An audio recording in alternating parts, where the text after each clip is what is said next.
राधे राधे। मेरे प्यारे भाइयों बहनों माताओं व बंधुओं, संस्कार की बातें चैनल में आपका स्वागत है।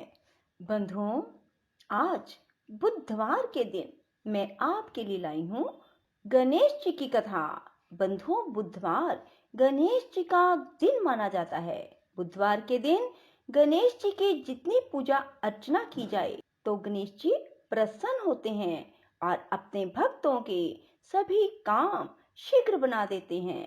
बंधुओं, बुधवार के दिन हर मनुष्य को गणेश जी को 2 लड्डू और दूर्वा चढ़ानी चाहिए। बंधुओं, यदि आप ऐसा करते हैं तो गणेश जी आपका हर काम शीघ्र बनाएंगे।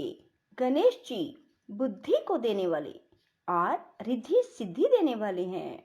गणेश जी बिगड़े हुए कामों को बनाने वाले हैं। यदि आपके काम नहीं बन पा रहे हैं और आपके कामों में रुकावटें आ रही हैं तो आप भी गणेश जी को मनाएं। गणेश जी को बुधवार के दिन 2 लड्डू, दूर्वा, दक्षिणा सहित चढ़ाएं और गणेश जी की इस कथा को सुने। बंधुओं, यदि आपने हमारे चैनल को अब तक सब्सक्राइब नहीं किया तो जरूर करें और बेल आइकन दबाना ना भूलें ताकि आपको हमारी आने वाली सभी वीडियोस की जानकारी सबसे पहले हो सके।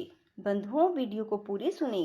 सुनने के बाद कमेंट बॉक्स में जय गणेश भगवान की जरूर लिखें। बोलो गणेश भगवान की जय हो। भगवान शिव ने विष्णु को षोडश उपचार युक्त गणपति पूजन की विधि बताई। तब भगवान विष्णु ने गणेश जी की 100 दिव्य वर्षों तक उपासना की। उनके घोर तप से प्रसन्न होकर गजानन साक्षात प्रकट हुए और बोले, मैं तुम्हारे तप से प्रसन्न हूँ, बोलो क्या चाहते हो। विष्णु जी बोले, मधुकैटभ नाम असुर अति प्रबल हो गए हैं, अतएव उनके वध का उपाय कीजिए। श्री गणेश जी ने कहा, वैकुंठनाथ, यदि आपने पहले ही मेरा पूजन किया होता तो अब तक असुर परास्त भी हो गए होते। विष्णु जी बोले, गजानन, मुझे आपका प्रभाव विदित नहीं था। अब आप वही कीजिए जिससे मैं उन असुरों का वध करने में सफल हो सकूं। हे नाथ, इसके साथ ही मुझे अपनी अनन्य एवं दुर्लभ भक्ति भी प्रदान करें। भगवान विष्णु की प्रार्थना सुनकर गजानन ने कहा, ऐसा ही होगा रमानाथ, आपके हाथ उन असुरों का अति शीघ्र वध होगा। इससे चतुरानन का भय भी दूर हो जाएगा और आपको महान यश की प्राप्ति होगी। हे विष्णु, अब आपके कार्य में कोई विघ्न नहीं आएगा। वर देकर भगवान गजानन अंतर ध्यान हो गए और भगवान विष्णु वहां से लौटकर अपने स्थान पर पहुंचे, जहां उन्होंने दोनों असुरों को युद्ध के लिए तैयार देखा। त्रिलोकी नाथ को वहां आया देखकर उनकी ओर झपटते हुए वे असुर बोले, तुम बड़े डरपोक हो। विष्णु जी हंसे और उन्होंने युद्ध करके शीघ्र ही मधुकैटभ का वध कर दिया।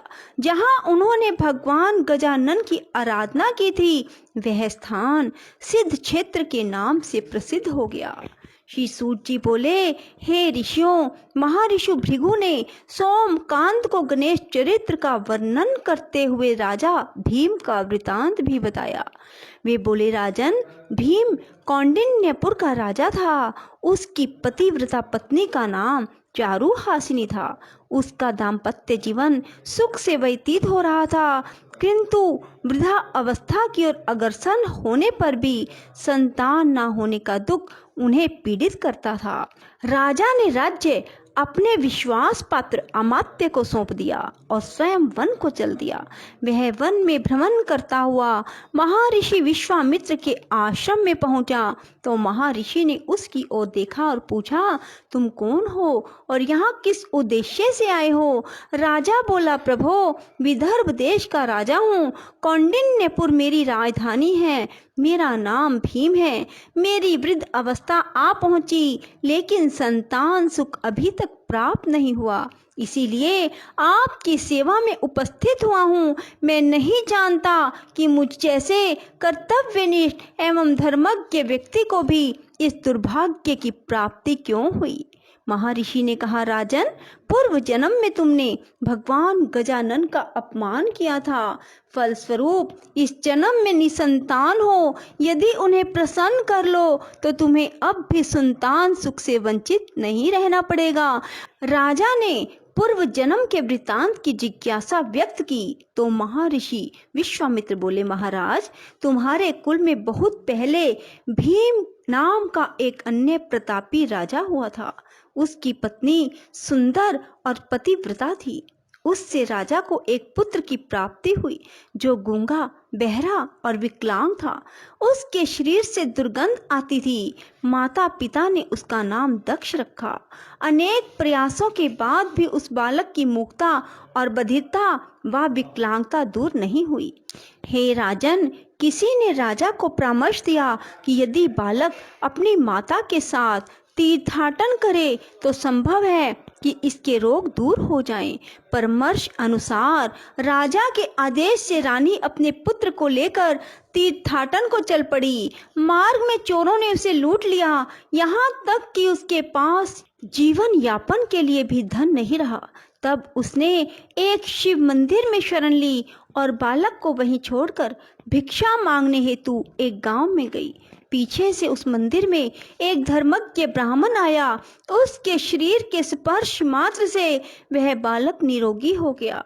रानी शिवालय में लौटी तो अपने पुत्र को सुंदर और निरोगी देखकर बड़ी प्रसन्न हुई। उसने ब्राह्मण देवता का पता लगाया तो ज्ञात हुआ कि वह धर्मज्ञ ब्राह्मण गणेश जी का उपासक था। बाद में उसने रानी को भी गणेश जी की उपासना का उपदेश दिया।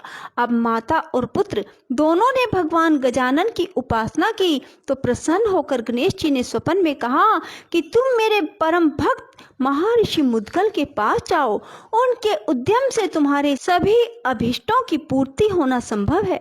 महर्षि भृगु ने कहा, हे सोमकांत, विश्वामित्र ने भीम को आगे का वृत्तांत सुनाते हुए कहा कि वो दोनों मुद्गल के आश्रम की खोज में काफी समय तक जंगलों में भटकते रहे। तब बाद में एक दिन उन्हें वह आश्रम मिला। वहां महर्षि मुद्गल को उन्होंने अपना सब वृत्तांत सुनाया तो महर्षि ने श्री गणेश के एकाक्षरी मंत्र गम के अनुष्ठान का उपदेश दिया। बंधुओं, गम शब्द बहुत ही अधिक शक्तिशाली है। यदि आप भी भगवान श्री गणेश जी के गम शब्द का बार बार जप करते हैं तो ऐसा हो ही नहीं सकता कि आपकी मनोकामना पूरी ना हो। सो बंधुओं, गणेश उत्सव के दिनों में ही गम शब्द का अधिक से अधिक उच्चारण करें। राजा भीम ने जिज्ञासा व्यक्त की, महामुने, आपके श्रीमुख से यह चरित्र सुनकर मैं आश्चर्यचकित हूँ।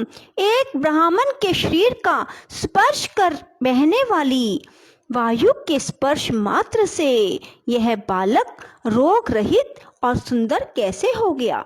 विश्वामित्र बोले, राजन, इसमें आश्चर्य कैसा? भगवान गजानन चाहें तो किसी भी निमित्त से अभिष्ट प्रदान कर सकते हैं। सुनो, एक समय की बात है, सिंधु देश के एक पल्ली नामक गांव में एक धनिक वैश्य रहता था। उसका नाम कल्याण था। उसकी पत्नी का नाम इंदुमती और पुत्र का नाम बल्लाल था। एक दिन वैश्य पुत्र अपने मित्रों के साथ वन में गया। वहां उन लोगों ने एक ऐसी शिला देखी जिस पर कोई मूर्ति सी अंकित थी। उन्होंने उसे गणेश्वर नाम देकर पूजन आरंभ किया और सब ने मिलकर वहां एक मंडप बनाकर उत्सव मनाया। उस दिन से अपने सब मित्रों के साथ वह वैश्य पुत्र रात दिन वहीं रहकर गणेश जी की उपासना करने लगा। जब वे घर नहीं पहुंचे तो माता पिता को चिंता होना स्वाभाविक था। वे उन्हें ढूंढते हुए उस जंगल में आए और सब बालकों को उपासना आदि में लगे देखकर उनके माता पिता आदि ने कल्याण से कहा, कल्याण, तुम्हारे पुत्र ने हमारे बालकों को भी पागल बना दिया है, जो अरण्य में पड़ी हुई शिला का पूजन आराधन कर रहे हैं। इसलिए तुम अपने पुत्र को रोको, अन्यथा हमें उसके साथ कठोरता का व्यवहार करना पड़ेगा। यह सुनकर कल्याण ने उस मंडप को गिरा दिया और अपने पुत्र को मारने लगा। उसने उस गणेश शिला को उठाकर दूर फेंका और सब बालकों को वहां से भगा दिया। महर्षि विश्वामित्र बोले, हे राजन, इससे वैश्य पुत्र बल्लाल को मानसिक पीड़ा हुई। उसने पिता से हाथ जोड़कर निवेदन किया, पिताजी, आप भले ही मुझे दंडित करें, लेकिन उन सर्वात्मा भगवान गणाध्यक्ष का अपमान ना करें। वे अपने भक्तों के सभी विघ्नों का हरण करने वाले व कल्याणकारी देव हैं। उनके समान अन्य कोई बड़ा देव नहीं है। वैश्य ने क्रोधावेश में कहा, मूर्ख, इस पत्थर को सर्वात्मा कहता है।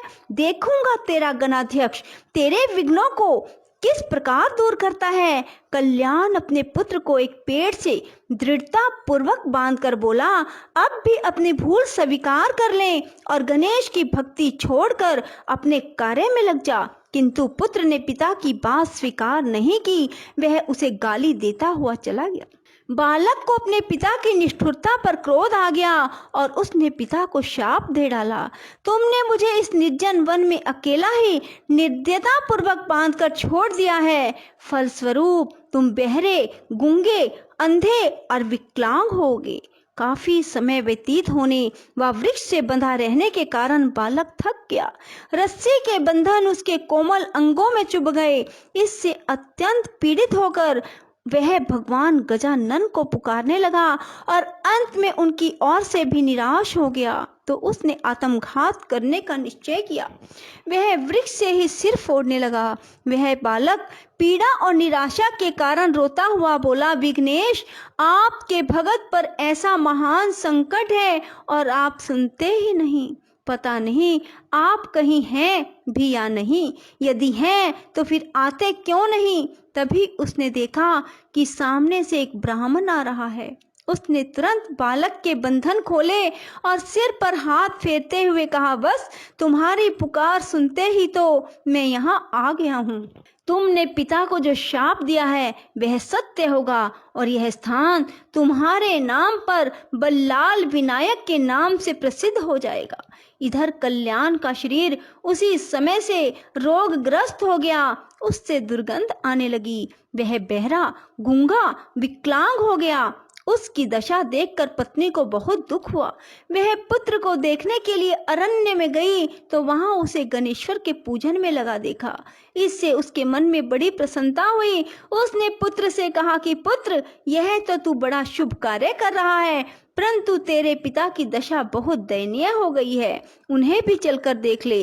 वत्स, माता पिता की आज्ञा मानना भी पुत्र का परम कर्तव्य है। बल्लाल ने उसी प्रकार शांति पूर्वक बैठे रहकर कहा, माता, संसारिक माता पिता तो अनित्य हैं, यथार्थ माता पिता तो भगवान गणेश्वर ही हैं, जिनकी मैंने शरण ली है। इन्हीं भगवान का निरादर करने के कारण पिताजी की ऐसी दशा प्राप्त हुई है।